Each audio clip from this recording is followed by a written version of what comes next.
वैधानिक चेतावनी। अगर आप सत्य सुनने की हिम्मत नहीं रखते तो ये वीडियो आपके लिए नहीं है।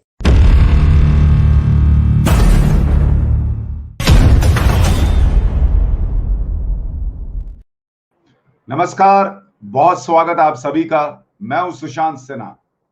आज का अब ये वीडियो जो चुनावी नतीजे आए हैं उन पर केंद्रित रहेगा कि ये नतीजे क्या कहते हैं और कर्नाटक में जहां पर कांग्रेस को एक बहुत ही शानदार जीत मिली है उसके मायने क्या हैं और क्यों मैं ये कह रहा हूं कि कर्नाटक कांग्रेस जीती है लेकिन खुशी की लहर नरेंद्र मोदी अमित शाह के अंदर होगी, उनके कैंप में होगी, अंदर ही अंदर।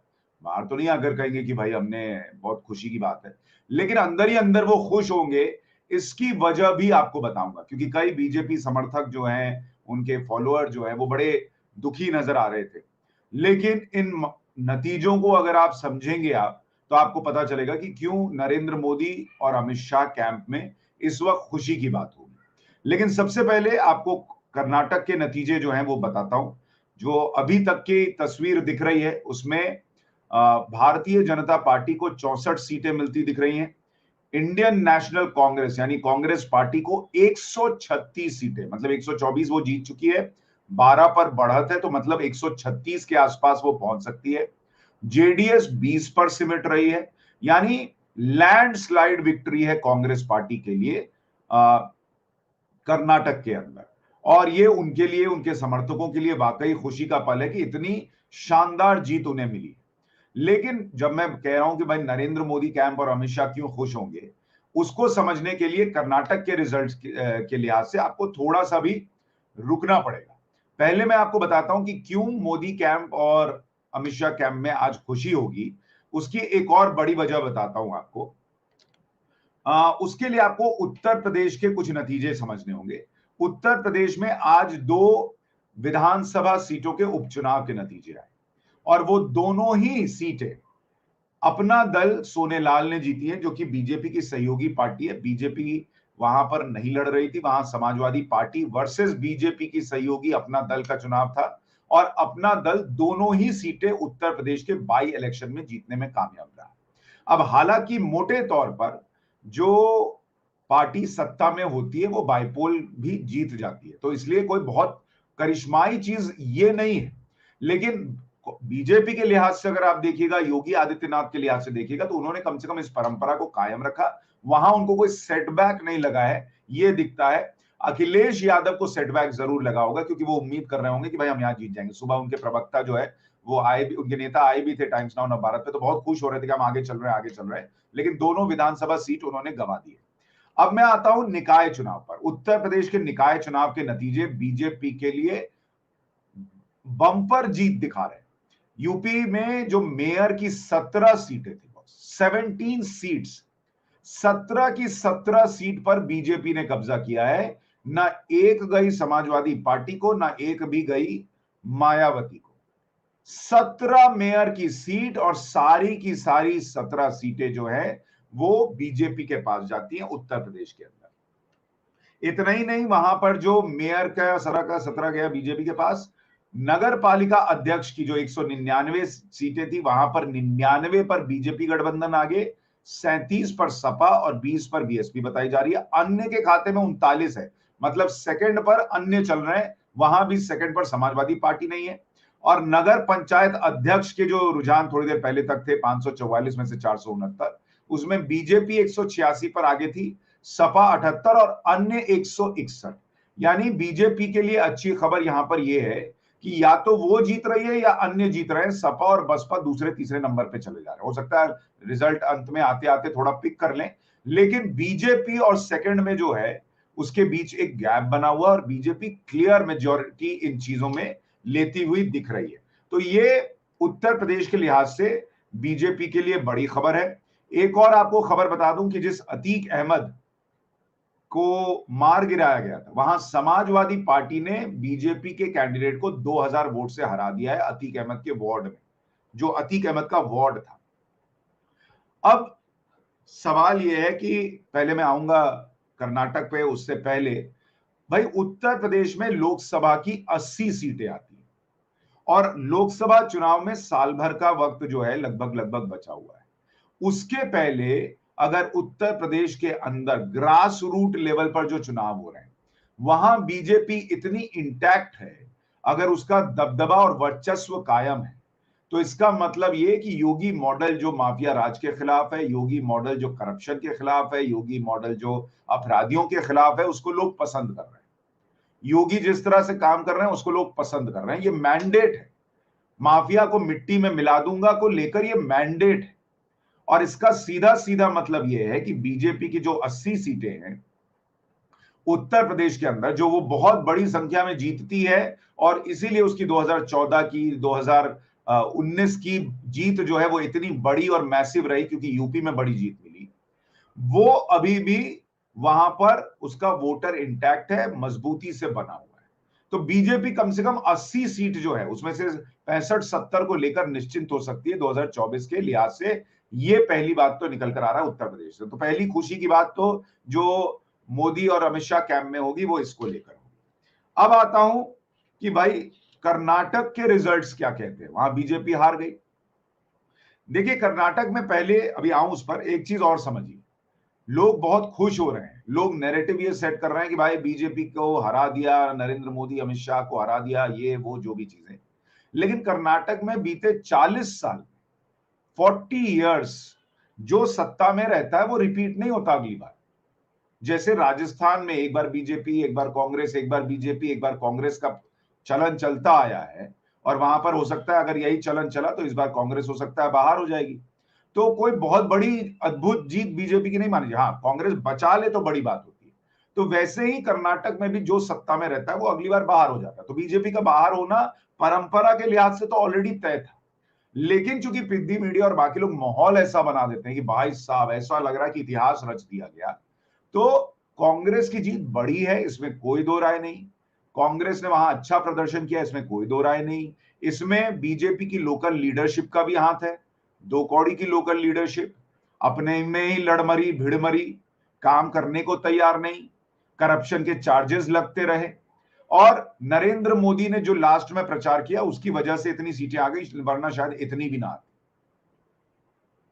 तो अगर आप देखेंगे मोटे तौर पर बीजेपी इस समस्या से जूझ रही है। अगर आप योगी आदित्यनाथ, हेमंता जैसे लोगों को अलग कर दें, कई राज्यों में बीजेपी और उसके लोग इस बात से ग्रसित हैं कि नरेंद्र मोदी आएंगे और लास्ट मिनट में हमको जिता देंगे। उनके काम करने का तरीका, उनके काम करने का जो पैटर्न है वो एकदम से वो कांग्रेस से मैच करने लगा है कि एकदम सोए रहते हैं।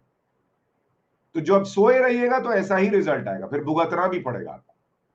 लेकिन बीजेपी के लिए कर्नाटक रिजल्ट में क्या अच्छी बात है, अब आपको वो दिखाता हूं। ये आपको वोट शेयर दिखा रहा हूं। 2023 में बीजेपी का जो वोट शेयर है वो ऑलमोस्ट 36% है। बीजेपी की सीटें घट गई हैं लेकिन वोट शेयर ऑलमोस्ट 36% है। 2018 में बीजेपी का वोट शेयर ऑलमोस्ट 37% था। यानी बीजेपी ने सीटें गंवाई हैं लेकिन वोट शेयर उसका मात्र 1% गिरा है। कांग्रेस पार्टी जो ऑलमोस्ट 38% के वोट शेयर पे थी 2018 में, वो इस बार बढ़कर 43% पे पहुंची, यानी करीब 5% का जंप है। और उसको जो ये 5% का जंप आ रहा है वो जेडीएस से आ रहा है, ऐसा लगता है मोटे तौर पर, क्योंकि जेडीएस जो 17.5% के करीब थी वो गिरकर 13.5% पर आ गई है। तो वो जो 3-4% जेडीएस ने गंवाए हैं वो सीधे सीधे लग रहा है कि उठकर कांग्रेस के पास चला गया। और आम आदमी पार्टी जो कर्नाटक में एंट्री कर रही थी, वो आम आदमी पार्टी को 1% वोट भी नहीं आया है, 0.58% वोट मिला है। तो अरविंद केजरीवाल के सपने अभी बहुत दूर है कि वो नेशनल लीडर बनेंगे। पार्टी उनकी नेशनल पार्टी बन गई, लेकिन नेशनल लीडर बनने में अभी उनको बहुत मेहनत करनी है। यूपी में भी कुछ नहीं कर पाए हैं, कर्नाटक में भी कुछ नहीं कर पाए हैं। पंजाब में एक बाइपोल उन्होंने जीता है, क्योंकि वही स्थिति जैसे यहाँ यूपी का मैं आपको बता रहा था, सत्ता में आप रहते हैं तो आपको वहां फायदा हो ही जाता है। तो वो एक फायदा उनको मिल गया, उसी में माहौल बना रहे कि हम जीत गए, हम जीत गए। भैया दूसरी जगह भी करके दिखाओ ना। वहां तो लोगों ने लग रहा है आपका शीश महल देख के नकार दिया आपको। खैर, तो मोटे तौर पर कहानी जो मैं आपको बता रहा हूं कि बीजेपी के लिए कर्नाटक में अच्छी बात यह कि उसका वोट शेयर इंटैक्ट है, और उसका अगर विधानसभा चुनाव में इतना नेगेटिव माहौल उसके लिए होने को के बाद भी वोट शेयर इंटैक्ट रहता है, तो जब लोकसभा के चुनाव आएंगे जहां कर्नाटक के अंदर 28 लोकसभा सीटें हैं और नरेंद्र मोदी का फेस होगा, तो बीजेपी जो वहां 25-26 सीटें लोकसभा की जीतती रही है, उसके लिए सीटें घटने के कोई चांसेस फिलहाल नजर नहीं आते। ये जो जेडीएस का वोट शेयर कांग्रेस में शिफ्ट हो गया, भाई वो तो वैसे भी वहां लोकसभा चुनाव में कांग्रेस और बीजेपी होता है, वहां कोई जेडीएस थोड़ी लोकसभा चुनाव के लिए जो है वो कुछ कमाल कर रही होती है। तो इसलिए बीजेपी के लिए अच्छी बात यह कि वोट शेयर नहीं गया है, और जब नरेंद्र मोदी का चेहरा 2024 में सामने होगा तो वहां पर वही सीटें, वही परफॉर्मेंस जो है वो दोबारा देखने को मिलेंगी। लेकिन बीजेपी के लिए दूसरी अच्छी खबर यह है कि जैसे ही कांग्रेस पार्टी ने चुनाव में कर्नाटक में जीत दर्ज की, माहौल जो है वो ये बनाया जाने लगा कि राहुल गांधी के भारत जोड़ो यात्रा और राहुल गांधी की वजह से ये जीत मिली है। कमल हसन ने कहना शुरू कर दिया कि आपने लोगों का दिल जीता, इसलिए आपने चुनाव जीता। गुजरात में दिल नहीं जीत पाए थे, गुजरात में जब कांग्रेस खत्म हो गई थी। खैर, लेकिन ये माहौल बन रहा है। सिद्धारमैया ने राहुल गांधी में पीएम के रूप में जो उम्मीदें हैं वो देख ली हैं। तो भाई सिद्धारमैया को अभी मुख्यमंत्री की कुर्सी चाहिए, तो अभी तो राहुल गांधी को भगवान मान लें, लेकिन उन्होंने राहुल गांधी को पीएम के तौर पर देख लिया है।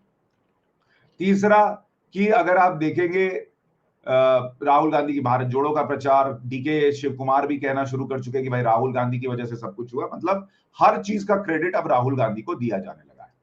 अब मोदी कैंप में इस बात को लेकर बहुत खुशी होगी कि भाई ये तो ऑलमोस्ट तय था कि परफॉर्मेंस वहां अच्छा नहीं होगा, चुनाव हारेंगे, क्योंकि पैटर्न भी है और वहां पर पार्टी में अंदर लड़ाई झगड़ा जो चल रहा था, परफॉर्मेंस उस तरह का था नहीं, तो हारना था। लेकिन ये जीत जो है वो कांग्रेस को जितना मोरल बूस्ट करेगी, उतना ऑपोजिशन की यूनिटी की हवा निकालेगी।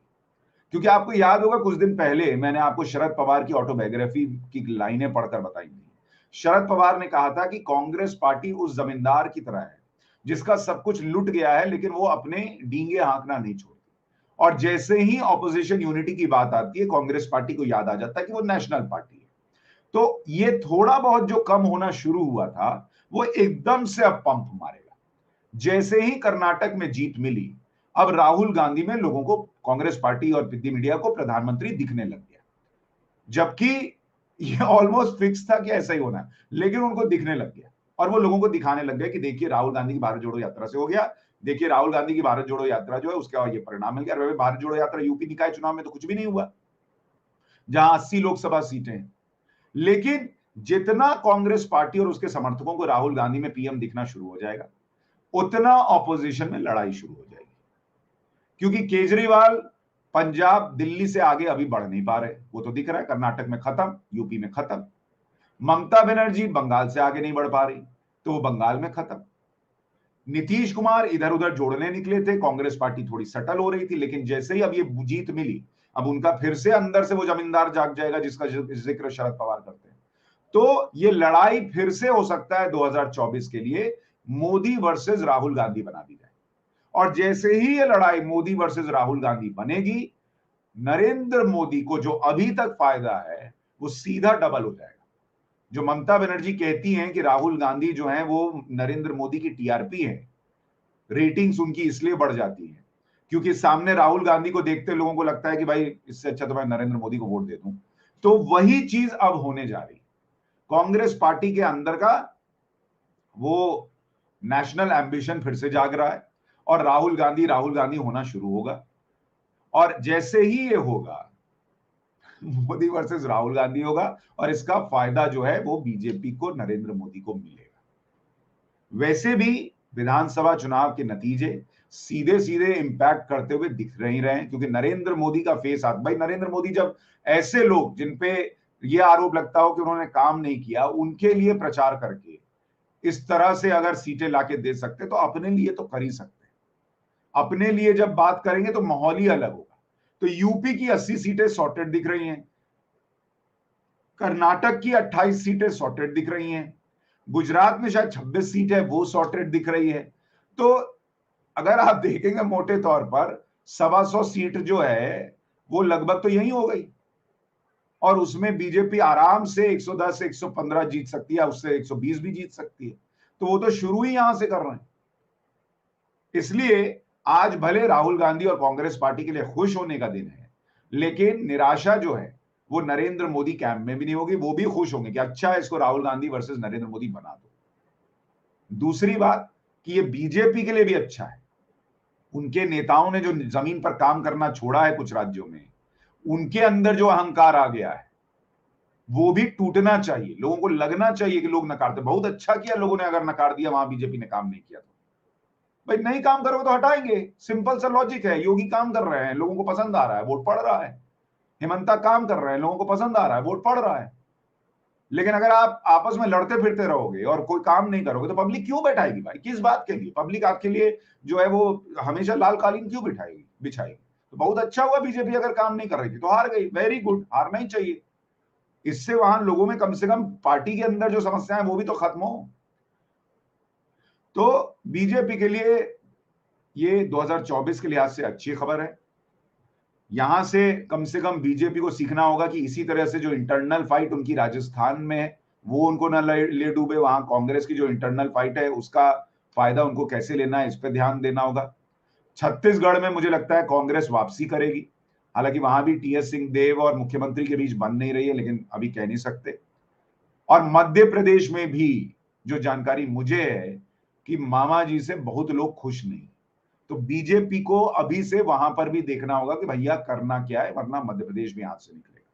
लेकिन 2024 के लिहाज से बीजेपी के लिए ये गुड न्यूज है कि कांग्रेस पार्टी में ये जीत राहुल गांधी वर्सेस मोदी का माहौल बना देगी और ऑपोजिशन जो एक होने की बातें थी वो और दूर की कौड़ी साबित होगी। वीडियो को लाइक और शेयर जरूर कीजिएगा और आपकी राय क्या है आज के नतीजों पर वो कमेंट बॉक्स में लिखकर बताइएगा। नमस्कार।